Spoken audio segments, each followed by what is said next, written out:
This call is being recorded. Welcome to Ask Gwen, everyone.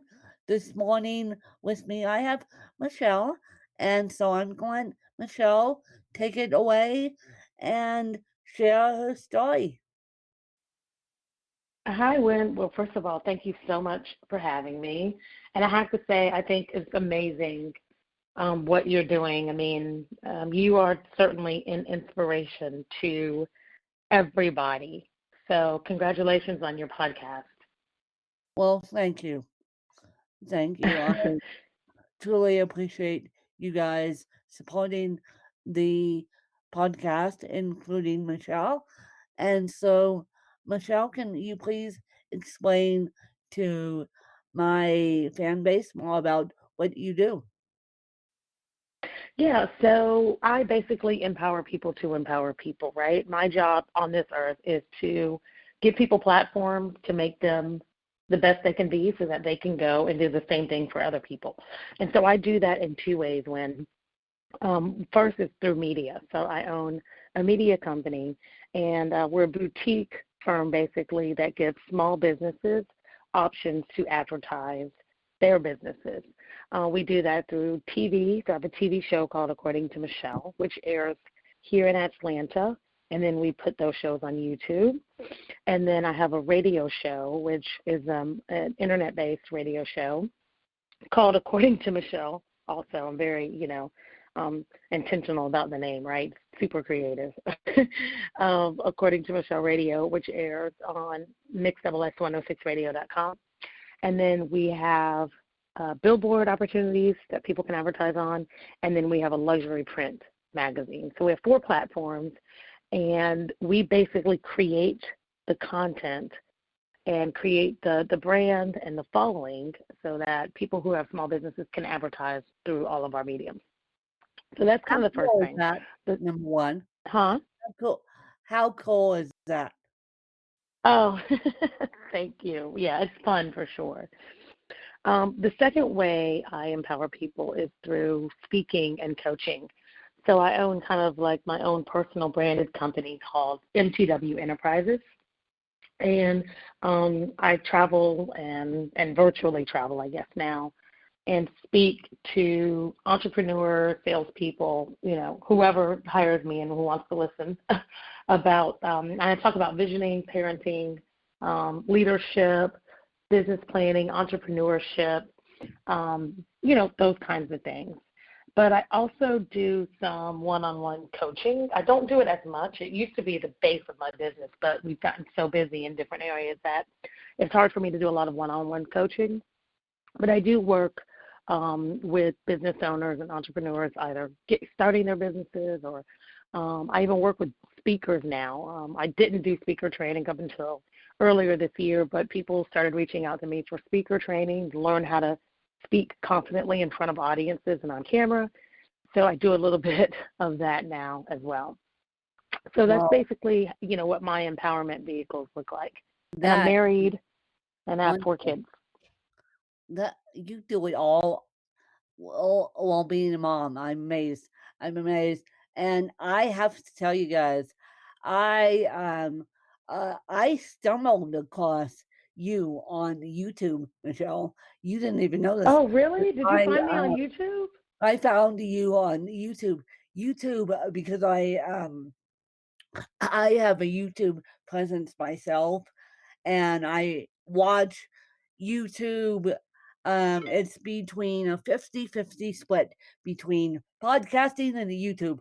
I am a huge audio consumer, and people know that. And I'm going back to school for a journalism degree, and I have watched part of your show, and because YouTube suggested it to me, and it's your background, if I remember correctly, is blue and white, and all it says is according to Michelle TV, and I'm That's like, right. okay, this is something I want to this is something that I want to invest more time into, and so I sat and watched a couple of your minutes of the video, and your studio's beautiful, by the way. She does it in a Oh, professional thank you. studio, you does. And so I said to my assistant, hey, I handed off your website to my assistant and I said podcast interview. And so that's how you and I connected. You and I connected through YouTube. You didn't even know it. I did not even know it. It's so Yeah. funny. Well, first of all, thank you for your kind words, and thank you for watching the show. We're halfway through season 2 now, and we keep playing with different concepts. So by season 3, we'll know exactly who we are as a show. We're still kind of figuring out, but it's funny. As you know, when you don't always know how people land on you, and I get people reach out to me all the time, and so we ask them, how do you find me?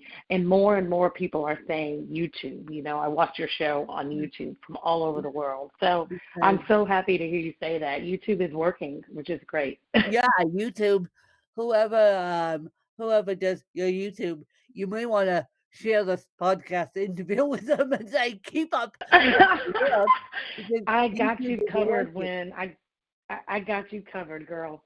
YouTube is working, and Yeah.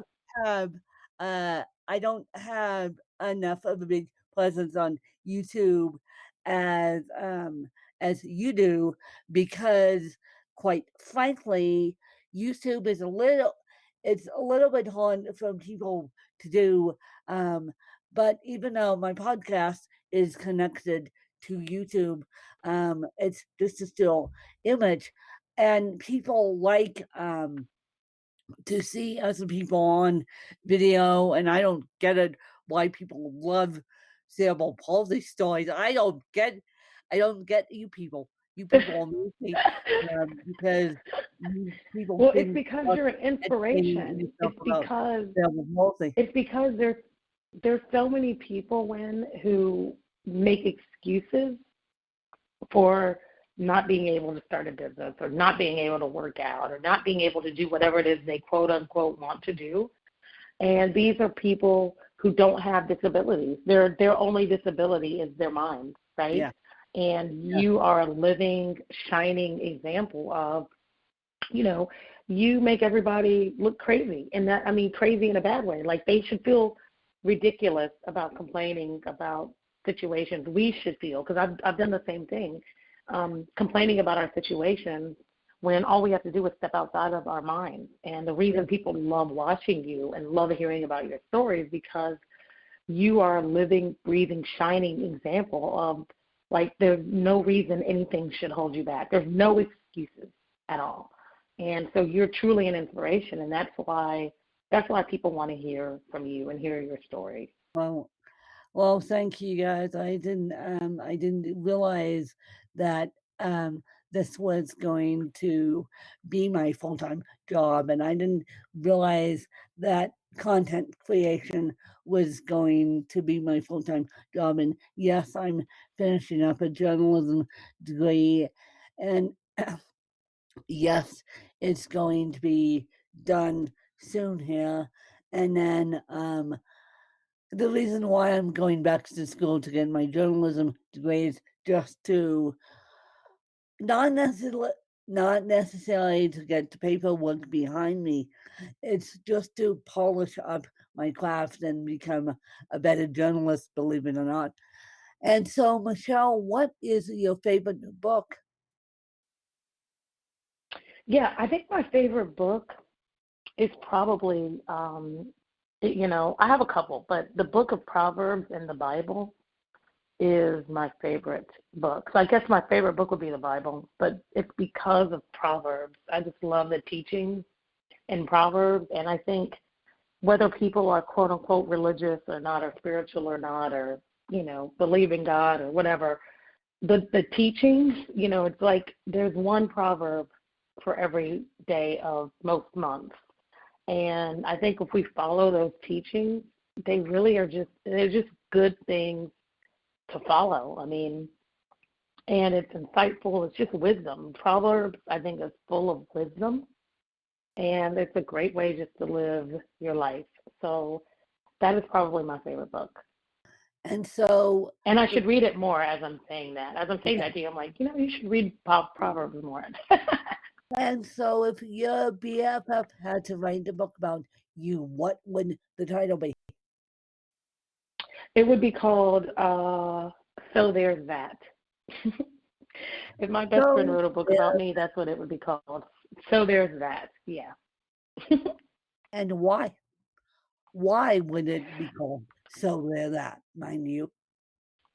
Yeah, it would be called So There's That because one, the obvious reason is because I say that a lot. I mean, I probably use that term, I don't know, if I had to guess, probably 40 to 50 times a day. I have all these terms that I say all the time, and so that's one of them. And so a lot of my friends, they repeat it now. So whenever I say something, if I don't say so there's that, they'll say, so there's that, or, when they're talking about their own situations, they'll finish it off by, so there's that, so that's the obvious reason. But I say that a lot because it's kind of like this, I use it in different ways, but it's kind of like this affirming for whatever I said before that. It's like affirming, it's like my stamp on what I just said. So if someone says, oh, Michelle, why didn't you work out today? And I'm like, oh, I decided to be lazy and just be a beach mom and not do anything today because, I didn't feel like it. So there's that, so it's kind of like this reiteration of whatever I've said before. I love it. Yeah. And so, what is your morning routine? My morning routine, Yeah. I wake up. The first thing I do is I usually read a Bible verse, and then I say a prayer, and a lot of times I will go through my affirmations. And then I'll usually either work out and get the kids ready for school, or get the kids ready for school and then work out. Sometimes, depending on what time I wake up, is the order of what, those last two things happen. And then after that, I dive in to work in the morning. Mm-hmm. And so, what has been your biggest client success story, and what has been your success story in media? You know what? My biggest success story is, it hasn't been written. So let me just say this really quickly. Success to me is the enemy of significance. And so I strive for significance. And by my definition, success is where we've made it for us, right? We have, the perfect spouse with the 2.5 kids and the, $400,000 house, and we have a good business, or we've made it, how we want in corporate America. And we come home every day and we open our garage doors and we park our perfect cars in it, and we put the garage door down and we go in and go to sleep and wake up and do it all again the next day. That's success. Significance is when that empowerment piece I talked about when we first opened the show, right? And significance is when you've been able to be empowered so that you can empower. So back to your question, my most successful part in this media venture is I'm on the path to significance. But my success in this path so far has been the fact that my 21-year-old son actually works with me in my media business, and all of my kids, the other 3, I have 4 boys, and so the other 3 at some point or another work for me or with me, or, I'm rolling into this business. But my 21-year-old is my director of photography. He's got a couple of interns that now are working under him, but he edits my shows. He shoots the show. I mean, he really has become it's like the Trey and Michelle show, right? My son's name is Trey. But he's become like this creative engine and productive engine or production engine of my TV show.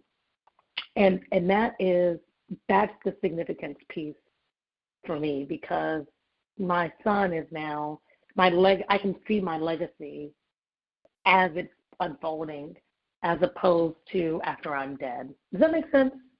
That makes complete sense. And give your cameraman a pat on the back from me, because he did the episode I watched, and I need to watch more now. Now you're making me binge watch you. Thank you very much, Michelle, for making me binge You're watch welcome. you. Yeah, you're welcome. I I'm not kidding when I say that either, you people, because no, I'm not. I'm gonna binge watch Michelle, and I've subscribed to your channel, and so we'll make it work. But your director of photography is doing a fabulous job. So yes, keep up the great work, you guys. Keep up the great work, because um as I said, I stumbled across you on YouTube, and I'm like, okay, this is good. This is good podcast interview, and this is a good person to motivate all of us. And so, as we wrap this interview up, do you have any questions for me? And where can people find you? Yeah, so I do have a couple questions for you, and if you don't mind, I would love to know, how did you decide you should follow your dreams of, well, not dreams, I guess, but this content creation piece? How did you decide this was an avenue for you? What was like, what was your aha moment? That's the first question. My aha moment, and I did not listen to it the first time. I actually got two aha moments, and the second aha moment, I listened to it. I'm like, okay, universe, you're giving me a second chance, aren't you? And the first aha moment was when 9/11, September 11th hit. I was in a spot in my life. Well, number one, I was in eighth grade when 9/11 hit, and I was in a very interesting spot in my life. I won't say difficult, because it wasn't. I was very blessed enough to go to a private school out here in Aspen, Colorado, and I was blessed enough to have the support of able-bodied classmates and able-bodied friends. Still to this day, I do. And so I was the only one that had in my class a physical disability. Well, when 9/11 happened, I remember sitting there and hearing these adults around me say that you can't go home until we tell you, because um, there's icky stuff that happened on the East Coast. And I remember, okay. And then I remember my parents saying that we're not allowing you to watch the news, because I was young at the time and they didn't want me to watch the news. But when I saw the images of the World Trade Center going down, I thought, okay, I need to get in that field. And I remember at 7 o'clock in the morning, on 9/11, watching the first tower go down. I watched the first plane fly into the World Trade.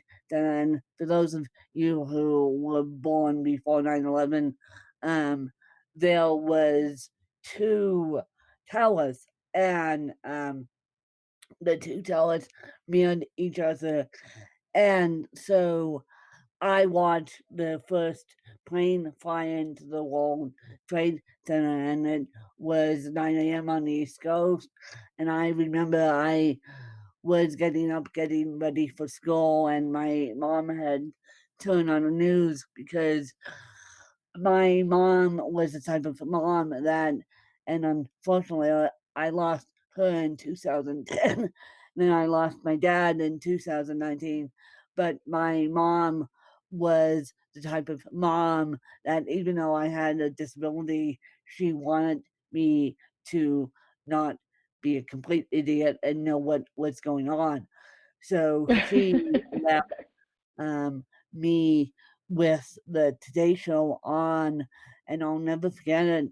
I watched the first plane fly in, and I remember calling her on the intercom system we have at my house, and I said, "Mom, a plane just flew in. Is this a plane just flew into the World Trade Center? Is this a joke?" And she turns on the TV. The next thing we know, 9/11 started happening. And by the time I got to school, by noon East Coast time, I was in they called a special assembly, and of course all the parents were calling my headmaster at the time, wondering, is he going to let school out early, or is he going to let school out late?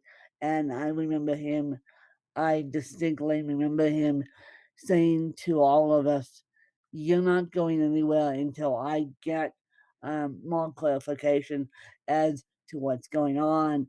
And I said, "Okay, that's it." And then in that same year, I was privileged enough to go to National Public Radio, which is in DC, the big headquarters for National Public Radio. And I remember I was privileged enough to see a story drop, and I remember at the time it was about Guantanamo Bay, and I'm like, okay, that's cool. The story dropping is cool, but I'm more curious about the equipment that they use, the big mics, which I now have, and the big mics and the headphones and everything else. And at the time, I was learning that I had CP at the time, and now it resulted in cerebral palsy. So I was being the curious cat that I am, being curiosity killed the cat and curiosity killed the journalist. I was wanting to know about a career that I could do independently and make a impact on other people. Well, long story short, I I got persuaded by my mom to go into the education field, and I don't know whether I hated the education field or the education field hated me, but I lost my job. I lost my dad, and then lost my job. Similar situation to losing my mom. I um I lost my mom, and I lost my job, and then lost my mom. So yeah, similar situation. Yeah, and then when my dad was diagnosed with um, stage 4 lung cancer, by the time we got him diagnosed, it was stage 4. And I remember walking into his hospital room, and one of the things I said to him, number one, is, "You look great."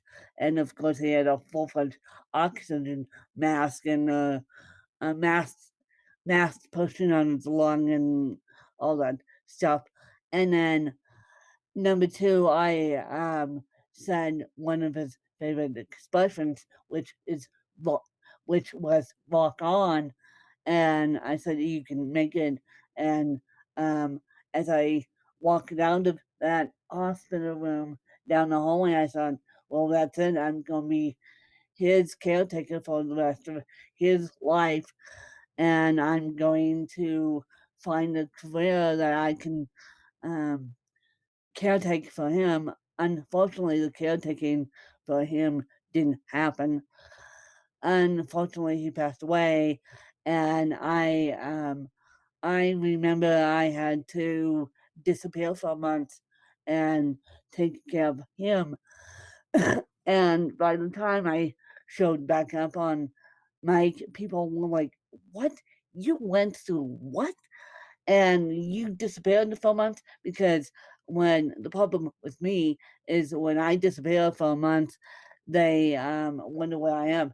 So I'm like, okay, now I have to explain what's to my fan base what's going on and why I can't concentrate and why I can't do this. And so my fan base has given me space and grace enough to do the things that I need to do. They know um, now that CP comes first and asthma, which I'm 99% sure I have, which will get the final diagnosis on January 14th. And so I'm 99% positive I have asthma. And so my fan base has now given me space and grace. They know if I have homework to do, they know if I have CP related issues, they know that my content will have to wait. But I'm driven to raise awareness about asthma. I'm driven to raise awareness about sleep apnea. I'm driven, which I'm 99% positive I have too. I'm driven to raise awareness, especially about cerebral palsy, but all disabilities. And that's my calling. That's why I went into this career as a journalist, and I plan to stay in this career as long as I can. That's amazing, Gwen. Well, congratulations. Um, Good luck to you. I'd love to have you on my radio show if you'd like to come on. Well, yes, Um, yes, I think all except you're just any such an interview. inspiration. All except any interview that people give me. And watch out, Michelle, you're going to get broken radio feeds. You're going to get broken radio feeds. That's all right. I That would have make my to. day. I no, you're going to get broken radio feeds because all I have to do is share hit one single share button and people know it's me. They know it's my story, and so yes, I'll take the honor. And see, this is how I roll, you guys. I take the honor right live on air, and I roll with it. And then once we set a date up, I'll let you guys know when that date is going to be. Michelle and I are going to set that up offline. And as you guys know, I am in the midst of a move to the East Coast. So Oh, are you moving to you coming yeah, over to Atlanta? I'm moving to Florida, but Atlanta's a possibility now. So no, I'm moving Florida. to Florida and What part of um, Florida? Orlando and the surrounding areas, hopefully. I used to live there. Yeah. So now I'm finding more and more people on the East Coast that are in Yeah. my network, and more people are in Atlanta too. So it's going to be a wild adventure.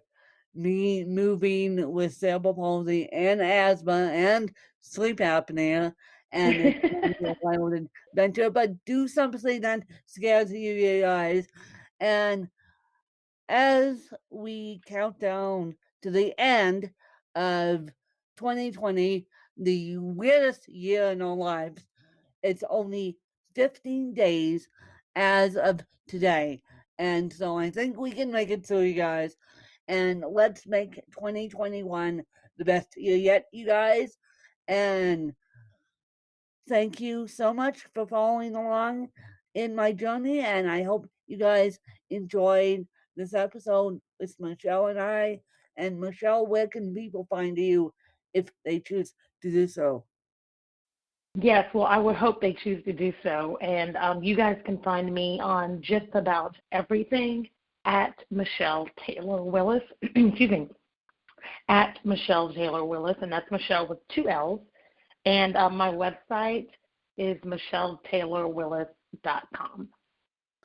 And as I said, her YouTube show is fabulous, you guys. It's according to Michelle. Go like and subscribe and go binge watch. Go binge watch and just put it on in the background as you're cooking the Thanksgiving, the Thanksgiving, the Christmas turkey, I meant to say. Christmas, I know. I can't Um, believe we're there already. I can't believe we're there already. And so just stick it on in the background or stick it on your smart TV and just go listen to Michelle's wisdom and Michelle's power. And I'll be certainly subscribing and certainly sticking it everywhere I can. And I appreciate Thank you you so guys much, Wynn. listening, and I appreciate you guys supporting independent content creators, and let's continue to support independent content creators in 2021. Thanks, you guys. Bye, you guys. Bye, Wynn.